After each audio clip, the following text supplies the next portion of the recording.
Sacramento. Sacramento is where I'm going. Sort of. Well, the valley for Sacramento. It is like 8, 9 in the... Wait. It's about almost 10 in the morning. It's not that early, but we're about to leave. We're gonna be exploring Sacramento's cool stuff, like we're gonna be exploring Sacramento's wildlife and ecology in the region and all that cool stuff. We're gonna take some pictures going up. Help me, I'm very tired, and I'm filming this in February, so it's gonna be very cold. Ow. Camera, bag, hiking boots, because I know I'm gonna be going up some rough trails. At least I think, because I don't know if they're gonna let me in. Now with that horrible intro out of the way, let's talk about the geography of the Sacramento Valley, and also how it was formed.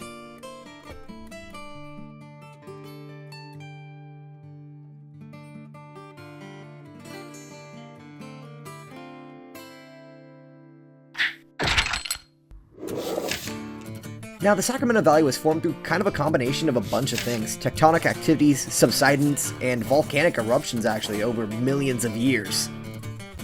The initial formation of the valley happened around 66 million years ago with the tectonic uplift and subsidence, though there was also volcanic activity that added on to the formation that was during the Neogene period from 23 million to 2.6 million years ago. Now, the lowest point in the Sacramento Valley is about 10 feet above sea level. Not really an exact location, kind of just around the Sacramento River. But the highest point is 2,122 feet above sea level, which is the Sutter Buttes inside of the Sacramento Valley, which are these really cool mountains that were left over from volcanic activity. We'll see it a bit later, and I'll talk more about it later. While going up to the Sacramento Valley, I saw a bunch of crazy things going on. I honestly couldn't tell you what's happening in some of these videos that you're seeing. Just look at this.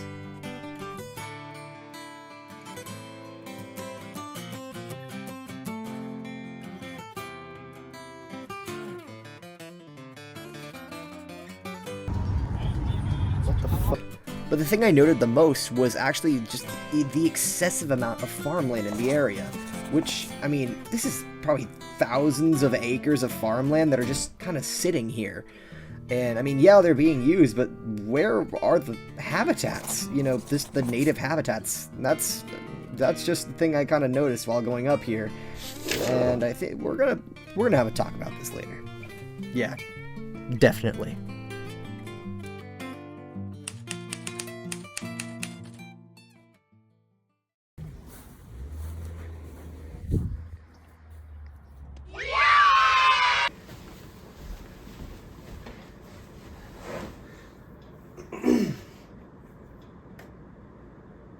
I'm here. Alright, so we've made it to, well, the place where we are going to be staying for the time we're filming up here. This is, right now I'm in a town called Marysville, which is right next to Yuba City, which is in the middle-ish area of the Sacramento Valley, sort of kind of on the edge. I'll show a map. Anyway, right now we're just kind of chilling, getting things settled in. We're gonna go out and take some pictures and figure out some stuff. It's never usually this grassy. Probably because of the weather. Now you see, in the Sacramento Valley, obviously the weather's is different than the Bay Area. I'm pretty sure everything around here is different than the Bay Area. From my experience here, the weather, it kind of goes into extremes. Summers for us is usually like maybe 70, if we're lucky 80, but summers over in the Sacramento Valley are way more extreme. They can range from maybe 80s to high 90s, sometimes even breaking into maybe 100s, 105. It's very extreme compared to our weather back in the Bay Area. Now you might be wondering, Daniel, isn't this a controlled environment when you're going out onto a field that's basically used for agriculture? And you'd be right, but there's some cool stuff over here, so we're gonna take a look at it. What I'm standing in front of right now is an almond tree. Now you might be thinking, Daniel, why the hell are you looking at almond trees in a field that's used for agriculture? Well, I'll tell you why. Because Sacramento Valley is actually really rich in agriculture. which is cool for, you know, money, but it's not cool for, you know, the general health of the environment of the Sacramento Valley. There's a horse out here. It spotted me. I gotta go. He's still there. Oh shit. Now, I wasn't exactly satisfied with what I said about human impact, so we're gonna tackle that same question tomorrow.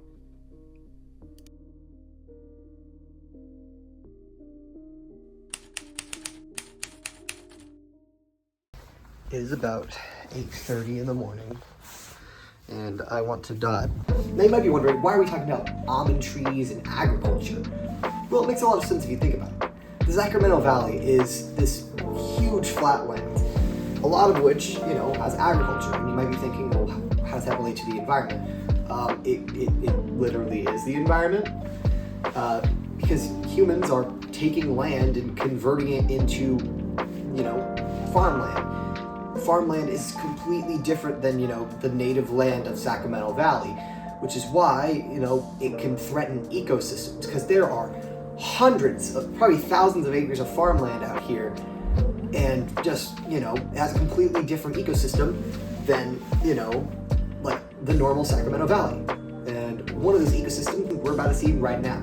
We're going to be going to the Sutter Buttes of California. And so we were off to the Buttes. Hey, we're getting a little close there. Hey! Wild cows, really. So far, we haven't found a single native plant or animal. I am honestly beginning to believe that they just don't exist around here. What is happening? I did find this, though, which is kind of cool. Those are turkeys, no? Those... What the hell are those? They look like turkeys. Hey, are you a turkey? Thanks for your answer. This isn't going as well as I expected it to do. I mean, I wanted to try to go up like on any trails, but there don't seem to be any trails around here anymore, other than that park that's now closed for mysterious reasons.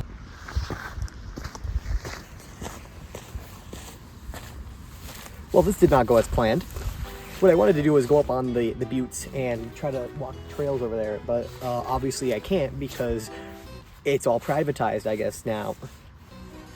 But I can still talk to you about what is in the buttes, because I think this is one of the areas that is pretty perfect for, you know, just learning about how the environment is up in the Sacramento Valley. I mean, I'm pretty sure it kind of goes without saying the buttes have its own type of ecosystem. You can't really pinpoint, you know, an exact keystone species. I will probably edit in one here because I would probably do more research right now later, because right now I'm kind of busy with a single phone that gives me limited access to the internet. I'll do you one better, past Daniel. I'm not just going to give you a keystone species, I'm going to give you a food chain and a foundation species. For the food chain, there's a simple line of energy going from the common vetch to the desert cottontail to the gray fox and then the coyote. Just kind of a way to show off all of these animals here and how they kind of all interact with each other, what eats what. Now, I couldn't find a specific keystone species for the Sutter Buttes region, but the valley oak and just oaks in general are a huge keystone species for the general area of the Sacramento Valley. Coincidentally, oaks are also the foundation species of Sacramento Valley. I tried researching for others, I couldn't turn up with any. So, yeah. I mean, it makes sense if you think about it, because these oaks are helping support a diversity of life throughout the entirety of the valley, kind of providing homes, also nutrition for some animals. They're very important for maintaining the life of this region, with little life they have left anyway.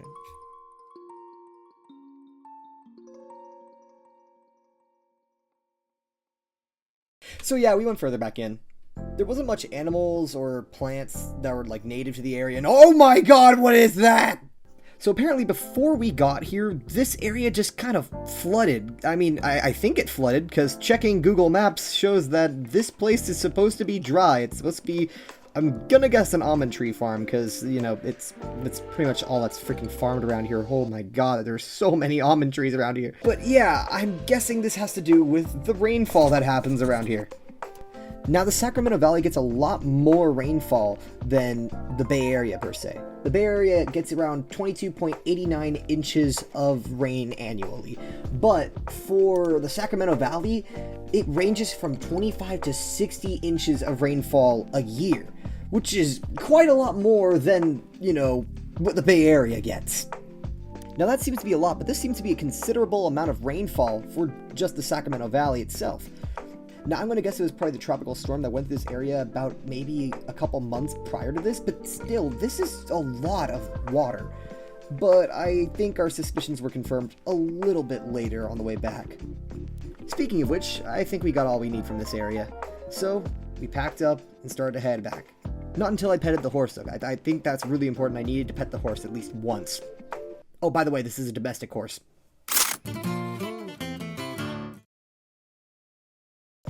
Now, our trip to the Sutter Buttes might have been a bust, but this isn't the end. We're gonna come back. Even if it takes a bunch of months that for some reason I should have done this sooner, but I didn't do it sooner, we will be back.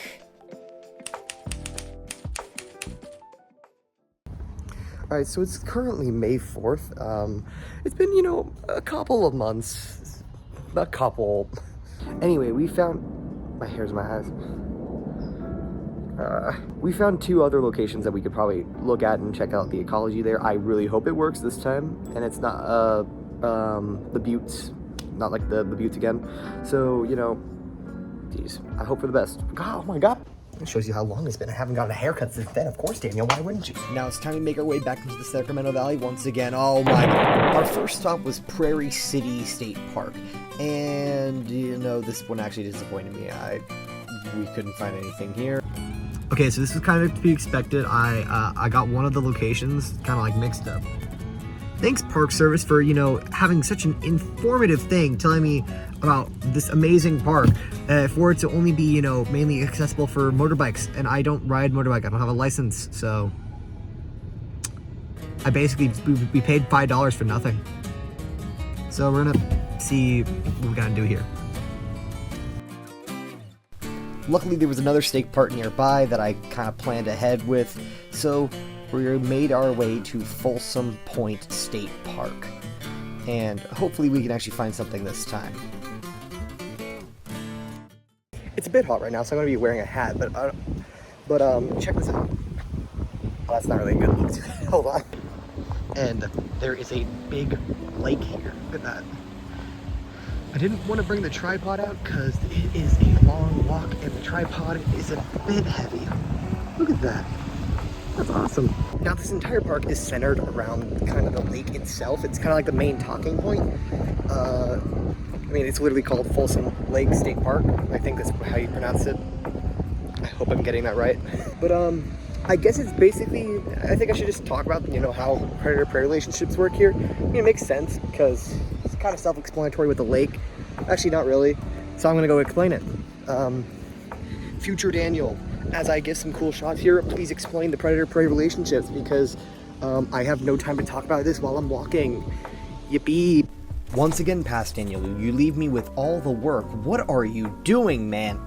Now, Folsom Point has a lot of different wildlife. Black-tailed deer, ground squirrels, raccoons, skunks, possums, gray foxes, rabbits, coyotes, you get the idea.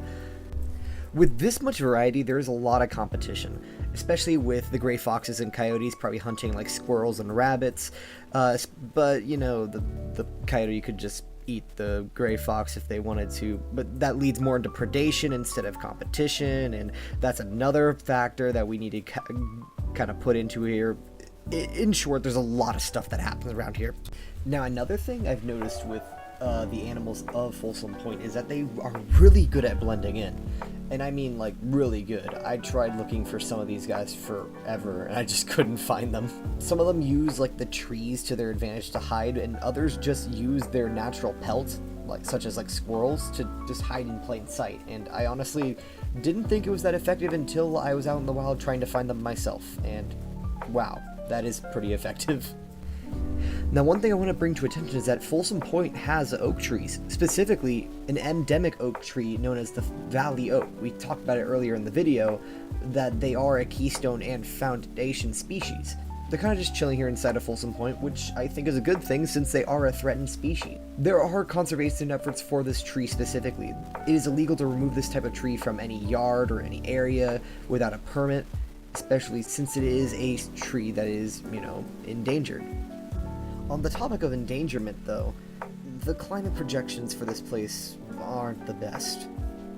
If climate change projections are in fact correct, we might see a lot less water inside of Folsom Lake, which will lead to a lot of the habitat dying off or just receding greatly. Therefore, we do need to act fast. Get involved, do whatever you can, make sure climate change does not continue down its destructive path. Thank you all for staying tuned this long. I know this is a long video, but thank you all for watching.